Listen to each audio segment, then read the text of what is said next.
much has been made about this as a sort of a bellwether for the direction of the party. Will Tuesday's results reflect the future of the Democratic Party? Well, I don't think one district is going to reflect the future of the Democratic Party, but I think what is clear is working families in Texas and Vermont and all over this country are hurting. They're in many cases working longer hours for low wages. They can't afford health care. They can't afford prescription drugs. They can't afford child care. People are worried about climate change. And what we need to see in Washington now are members of Congress who have the guts to stand up and fight for working people and to take on the powerful special interests who today really control a lot of what goes on in Washington. And I, frankly, am disgusted with the role of these billionaire PACs who are spending huge amounts of money on ugly, dishonest, 30-second ads attacking Jessica and other progressive candidates all over this country. Let me tell you something. These billionaires don't know Texas. They don't care about the people here. All they want to do is make sure that they elect candidates who will represent their interest and not the needs of working families. So I'm here to strongly support Jessica because we need champions for working families in the Congress. Jessica, how nationally significant is this district and this particular race? I mean, I think we've said it from the very beginning that this race truly does go beyond South Texas in the way that, this can be one more vote, as Senator Sanders mentioned, healthcare, childcare, education, infrastructure, addressing climate change, right? All of those issues are really important, and I do think that in the last couple of weeks, reproductive justice is one of those, right?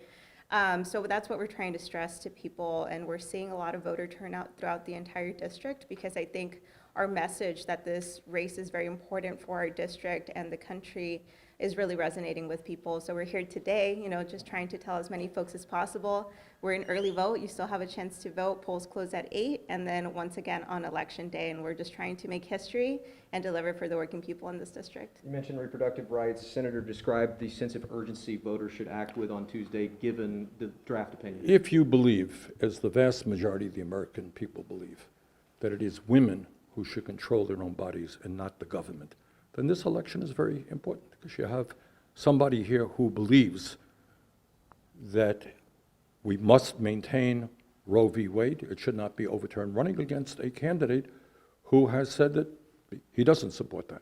So that issue adds to all the other issues that are enormously important. Jessica, your opponent obviously is the only anti-abortion Democrat in the state. He contends that he aligns with his district. What do you say to that? A lot of people make assumptions about what's good for us, and that's kind of why we're in this race, because we want to speak out on what's good for us, right? And I mean, a lot of folks just tend to put on this label that, this myth that South Texas is conservative, but we ran a pro-choice campaign, an unabashedly pro-choice campaign last cycle, and we came, within 3 percentage points of defeating Cuellar. Here, during the March 1st Democratic primary, over 50% of voters in Texas 28 in this primary voted for a pro-choice candidate. And there's so many other districts that have similar demographics, like for example, Rep. Escobar's district, where there's also a lot of Mexican Catholics, like our own district, right? Like families like ours that want a pro-choice candidate, and she was even a sponsor, right, of the Women's Health Protection Act. So it's time that, especially right now, we need a pro-choice majority in Congress to make sure that we have our reproductive freedom protected.